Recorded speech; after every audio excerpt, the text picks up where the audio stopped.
So today we will be discussing the second chakra, which is the sacral chakra. So this is a follow-on from last week's video, which I hope that you've all been able to watch. I will start by taking you through what the sacral chakra is, the physical parts and the organs in the body which are related to this chakra. We'll then talk about how you will feel when that chakra is functioning harmoniously, and how you will feel when that chakra is functioning in a disharmonious fashion. And then we will also discuss essential oils and precious stones or crystals that can be used to help you clear blockages in this area of the body. I really hope that you get something out of this. The sacral chakra is a place where a lot of people hold repressed emotions. So I think the things that I discussed today will resonate with quite a few viewers. So basically, I will be referring to my amazing chakra book again, which I was reading out of last week. So I'll be talking to you and also reading out of this as well. So we'll just start by talking about what the second chakra is. So what the sacral chakra is. The sacral chakra is the center of unfiltered primordial emotions, sexual energies, and creativity. It corresponds to the emotional sphere. Okay.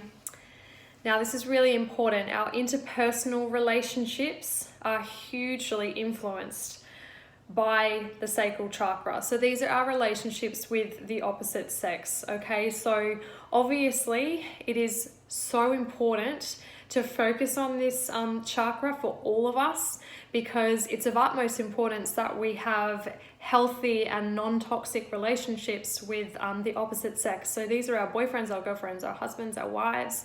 You want to make sure that you're in a relationship where you're nurtured and comforted and loved in a way that we all deserve. So this is a really big one, okay?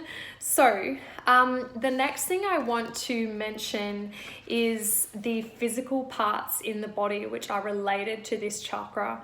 Okay, so for those of you that might not have watched the video last week, we do have 7 chakras in the body, and they all start at the base, coming all the way up to the crown. Okay, so the sacral chakra is right about where the reproductive organs are. So you can probably already guess what organs I'm going to mention. So you've got the pelvis, reproductive organs, the kidney, the bladder, the ovaries, the prostate glands.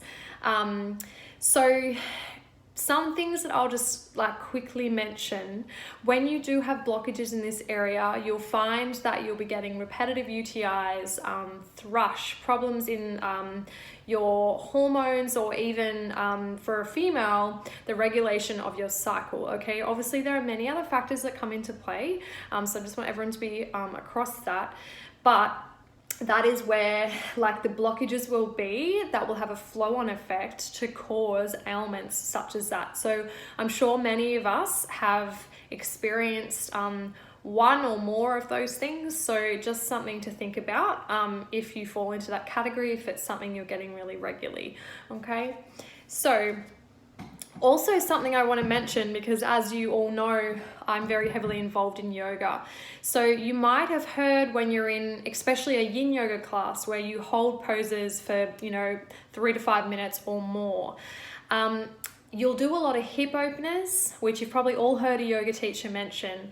Now, when you do those hip openers, often they will say that that is a part of the body where you hold some really strong emotions.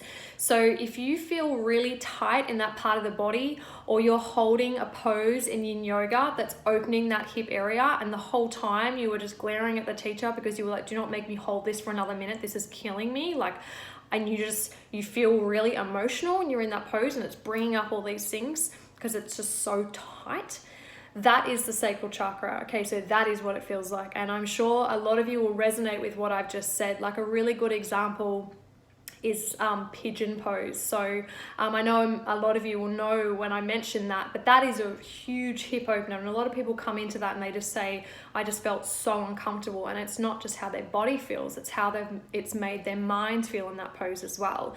Our emotions are all linked to our physical body, so just something to think about. Okay, now I will just take you through how you would feel if this chakra was functioning harmoniously.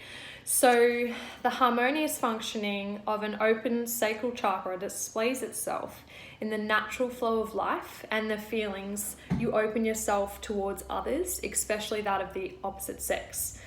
You behave naturally with the opposite sex. When you have sexual union with a beloved partner, it presents you with an opportunity to participate in the dance of creation.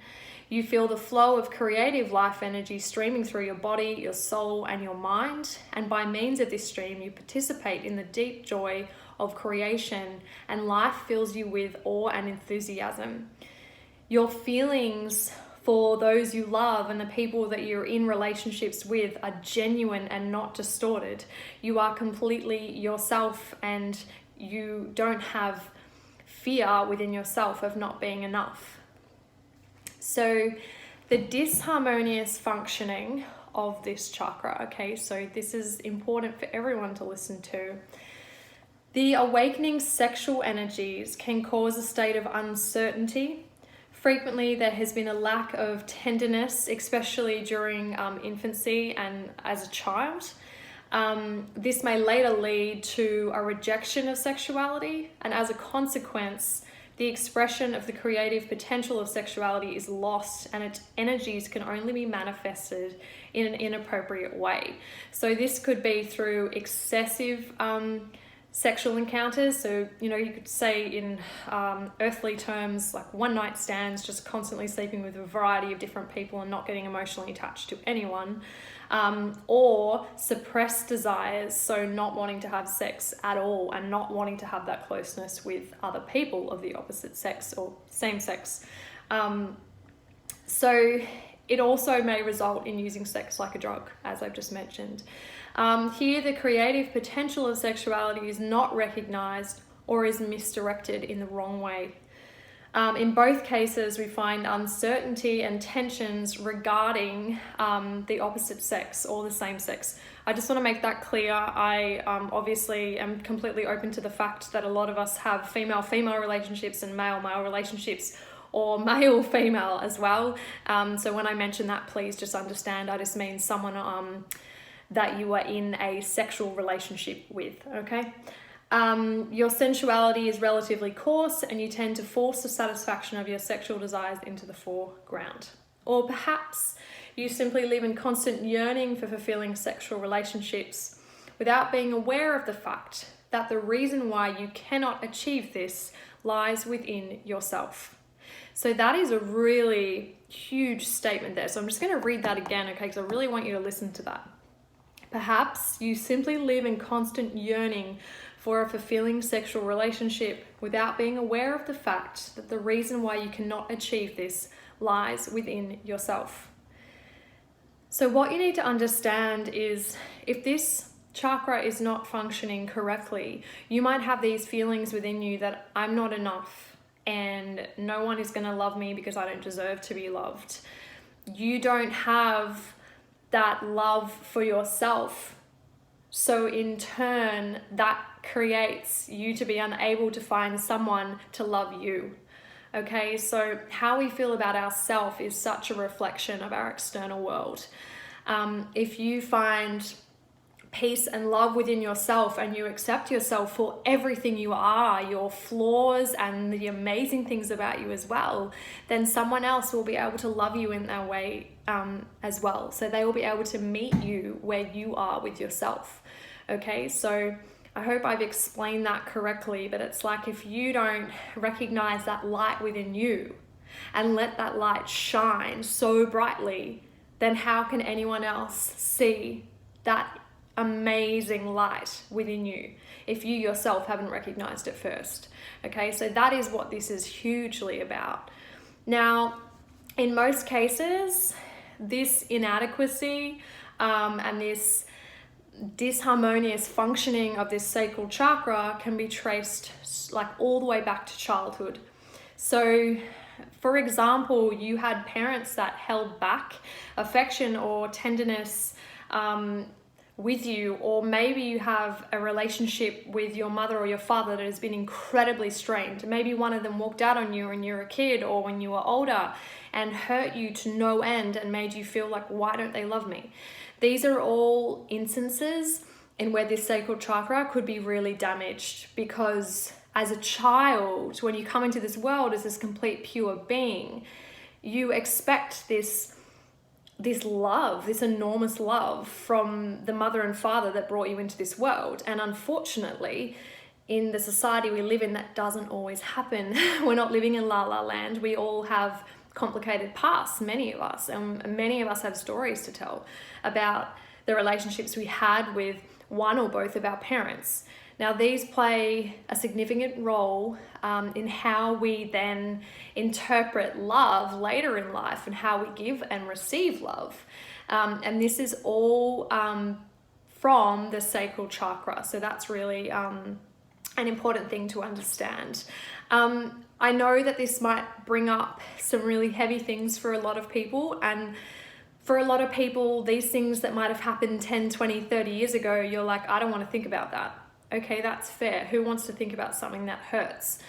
But it's really important to enable yourself to recognize what maybe some of those situations has caused within you. And has that caused blockages within you that you now need to release and that you need to try and focus on and move forward from? We can't move forward from something we haven't felt. And a lot of people, they don't want to feel things because they hurt. And you know what? Hurting and feeling something is okay, and it is always temporary, and you can always move through it. So the next thing that I want to talk about now is how do we utilize essential oils and gemstones to try and support and help clear any blockages that we have in those areas. I'm sure from everything I've just said, you may or may not have resonated with something, or maybe you're feeling slightly uncomfortable with some of the things I'm saying and you're thinking, you know what, yeah, like maybe I do have issues in that area, and I am a child that went through quite a lot, and maybe I do have repressed emotions that I haven't really dealt with, and they're causing issues in my relationships now. If that's you, that is so fine, and it's fantastic that you can actually sit here right now and watch this and go, yeah, like I think maybe I do have some blockages in that area, and maybe I do have some things I need to work on. It's an amazing thing to be able to recognize that.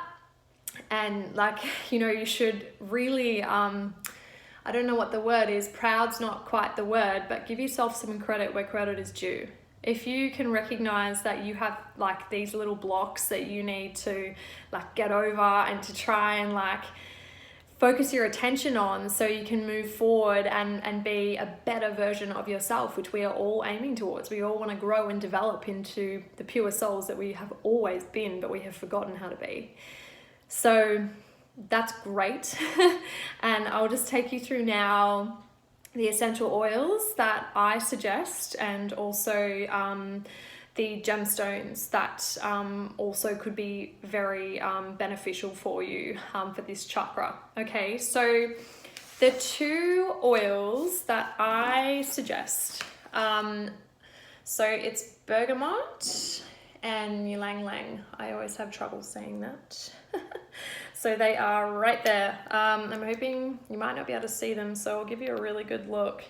Both really beautiful oils, and they both actually blend really lovely together in the diffuser. So I actually will put, if I'm working on my sacral chakra, like I'll put 3 drops of the bergamot and 3 drops of Ylang Ylang, and yeah, it's quite a citrusy uplifting smell. It's really great to do like during the day when you're at home, or even at night when you're sleeping, which I mentioned in my last video is a fantastic time to utilize oils to help clear blockages in your chakras. Okay, so I will start by telling you about Ylang Ylang. Back to my trusty book. So that's that one there, as you can see. Sorry if it's too close. Okay, so this delicate oil obtained from the blossoms of the Ylang Ylang tree is one of the best known oils for the sacral chakra. It has a relaxing effect and at the same time makes you conscious of subtle sensual sensations. It has a sweet fragrance that makes you feel safe and encourages you to entrust yourself in the flow of your feelings. Repressed emotions or feelings or turbulent emotions are able to dissolve and be carried away with this beautiful fragrance. So isn't that lovely? That's such a good explanation of everything we've been talking about. And then the second one, Bergamont, as you can see, this is more of a citrus smell, so it blends beautifully with the other oil. So basically, bergamot is, it helps lift your senses, encourages you to release depressed emotions, and it helps to disperse stagnant energy, releasing stress and tension. And it also encourages a confident and expressive state of being. So these are all really important things because this chakra is hugely to do with self-love. And I think you can all get that from everything that I've been saying. So that's why we really want to focus these oils on being oils that help you to open up to who you are, help you to accept who you are, feel comfortable with who you are, to love yourself and to let others love you in the way that you deserve. Okay, so that's like what these essential oils are trying to get us to do. They're trying to get us to trust ourselves, to go into ourselves, and to know that the best love we can receive is not from anyone else. First and foremost, it is from you. Okay, and that's what this is about. We then move on to the gemstones. So the gemstones you have, sorry, my nose is running a little bit. It's a bit cold here today. You've got Moonstone. So this is it's always really hard to capture on the camera. This is really beautiful. It literally looks like the moon. So you can see that. It's a bit speckly as well. It's really gorgeous. So Moonstone opens you up to your own emotional richness. It connects you with a sensitive, receptive, and dreamlike part of yourself and helps you to accept this side of yourself and integrate it into your personality. It takes away your fear of emotions and has a harmonizing effect on emotional balance. It also helps to balance hormones in the body as well. So that's a really big one. I know for a lot of girls out there that don't have regular flows, this is a really amazing stone to be sleeping with. I know for me, boys, cover your ears. When I came off the contraceptive pill many years ago, because I decided I didn't want to take that anymore, I actually struggled to get my menstrual cycle back to a regular pattern every 28 days. So this was one of the stones that I slept with religiously for quite some time to make everything go back to the way it should have been and how the way my body should have been functioning without being on the contraceptive pills. So a great one for hormones. Obviously, the sacral chakra is related to all those reproductive hormones in the ovaries and the testicles and the prostate and all those different things. So a really great one for any issues in that area, okay? And then the second one is Carnelian. So it's an orange carnelian. It's really quite pretty. Sorry, you can never see how beautiful these are on the camera, I don't feel, but yeah, really gorgeous. So you'll see there. So this brings you into contact with the beauty and creative energies of Earth. It helps you to live fully in the present and stimulates concentration. It brings back your awe of miracles of creation. It lets the life force flow anew and enlives creative, expressive forces. So again, what I mentioned last week to all the viewers that didn't watch the first video in this series, the best way to use the gemstones is to pop them in your pillowcase whilst you sleep at night. I always suggest that. It's super easy just to throw these into your pillowcase, no fuss, you don't need to carry them around, and it will ensure that when you lie down to bed at night and you're sleeping your 6 to 9 hours, you will be reaping the benefits of these amazing gemstones in unblocking any, blockages that you have in that area of the body. So if you don't want to sleep with the crystals at night, simply pop them into your bra, carry them in your handbag. Boys, pop them in your pocket of your jeans. It really doesn't matter. Just have it close to you. Okay, so however you want to make that work, that's how you can do it. I think that's all for me today.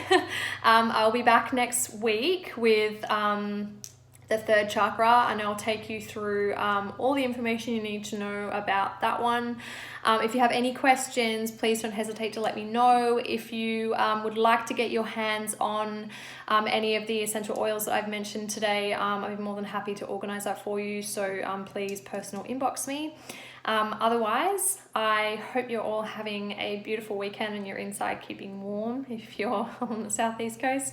Love and light to you all, and I hope that you've been able to benefit and get something out of this today. All right, till next time.